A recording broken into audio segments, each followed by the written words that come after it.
കൊന്നു എന്ന് പറഞ്ഞാൽ ചത്ത പാമ്പിന്റെ കത്തിക്കരിഞ്ഞ ശവശരീരമോ അല്ലെ ചത്ത് കിടക്കുന്ന ഒരു ഫോട്ടോയോ തെളിവ് മതി, സാക്ഷി വേണ്ട. വനംവകുപ്പിന്റെ എല്ലാ കേസുകളിലും ഒരു പ്രത്യേകത ഇതാണ്. അതൊക്കെ പിന്നീട് വലിയ വലിയ നിയമത്തിന്റെ കുഴപ്പങ്ങളിലേക്ക് പോകും. അതുകൊണ്ട് നമ്മൾ മിക്കവാറും ആൾക്കാർ പറയാറുണ്ട്, നിങ്ങൾ അതിനെ ഉപദ്രവിക്കരുത്, നമ്മളെ വിളിക്കും. ജെന്യൂനായ കേസാണെങ്കിൽ നമ്മൾ ഏത് രാത്രിയിലും സർപ്പം അതിന് സപ്പോർട്ട് കൊടുക്കാറുണ്ട്, ചെയ്യാറുണ്ട്.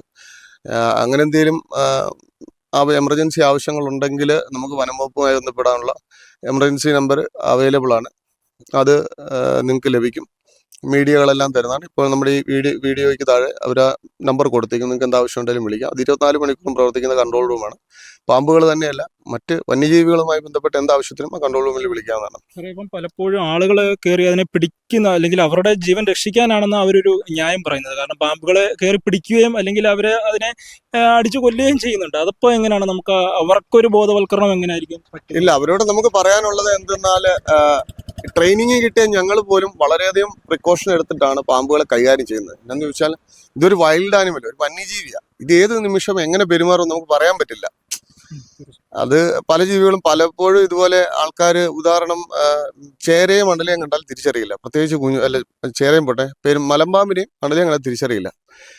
ഈ ഒരു 2-3 വർഷം മുന്നാന്ന് തോന്നുന്നു, അടുത്ത് തന്നെ ഒരാൾ പെരുമ്പാമ്പിന്റെ കുഞ്ഞെന്ന് പറഞ്ഞ അണലെ എടുത്തു വെച്ച് കടിച്ചു, ആള് മരിച്ചുപോയി. അതുപോലെ തന്നെ ഇതിനെ തിരിച്ചറിയാൻ പറ്റാത്ത ആൾക്കാർ, ഇത് കൈകാര്യം ചെയ്ത് ശീലമില്ലാത്ത ആൾക്കാർ, അവർ ഇതിൻ്റെ അകത്തേക്ക് എന്തോ ഒരു താരപരിവേഷം ഇതിനെ കൈകാര്യം ചെയ്താൽ കിട്ടുമെന്ന് കരുതി ആ വീട്ടിലെ ആളായിരിക്കില്ല മിക്കവാറും ചെയ്യുന്നത്.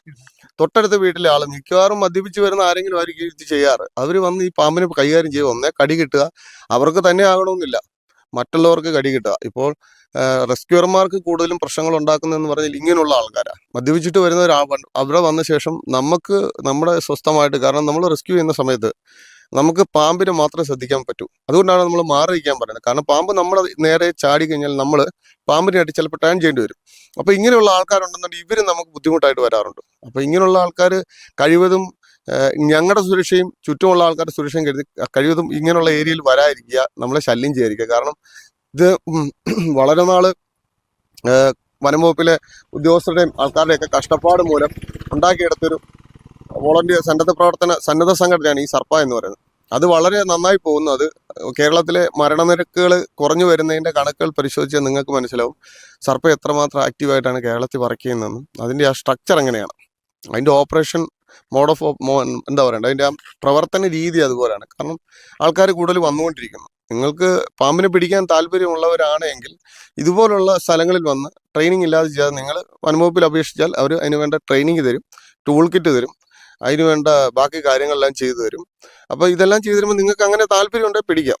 അല്ലാതെ ഇതൊരു നേരം പോക്കിന് വേണ്ടി പിടിക്കുന്നവരല്ല. ഞങ്ങളൊക്കെ 2-3 വർഷമായിട്ട് ഇത് ചെയ്തുകൊണ്ടിരിക്കുന്ന ആൾക്കാരാണ്. അപ്പോൾ നമ്മൾ കഴിവെന്ന് പറഞ്ഞാൽ ട്രെയിനിങ് കിട്ടാത്തവർ പിടിക്കരുത് എന്ന് പറയുന്നത് നമുക്ക് പിടിക്കുന്നതിലുള്ള പ്രശ്നത്തിലല്ല. ഒന്ന്, ഇതിനെ പരിചയമില്ലാത്തവർ പിടിക്കുക, വലിച്ചഴിച്ചുകൊണ്ട് പോയി ഇതൊക്കെ ചെയ്താൽ അത് വേട്ടയാടപ്പെടുക, അല്ല ഹണ്ടിങ് എന്ന് പറഞ്ഞ ഒരു നിയമമാണ്. അതും ശിക്ഷ ലഭിക്കാവുന്ന തന്നെ ഒരു പ്രവൃത്തിയാണ്. അതുകൊണ്ട് ഞങ്ങളോട് പോലും പറഞ്ഞിരിക്കുന്നത് പാമ്പിന് നോവുന്നു എന്ന് കണ്ടു കഴിഞ്ഞാൽ അത് തെളിവാണെങ്കിൽ ഈവൻ ഞങ്ങൾ ചെയ്താൽ പോലും അത് ഹണ്ടിങ്, വേട്ടയാടുക, അതിന് നോന്താലും അപ്പോൾ അത് വേണമെങ്കിൽ കേസാക്കാം എന്നൊരവസ്ഥയാണ്. അപ്പോൾ പരിചയമില്ലാത്തവർ ചെയ്താൽ എങ്ങനെയിരിക്കും? അപ്പോൾ അതുകൊണ്ട് മറ്റുള്ളവർ ട്രെയിനിങ് കിട്ടാത്ത ആൾക്കാർ അനുകരിക്കാതിരിക്കുക.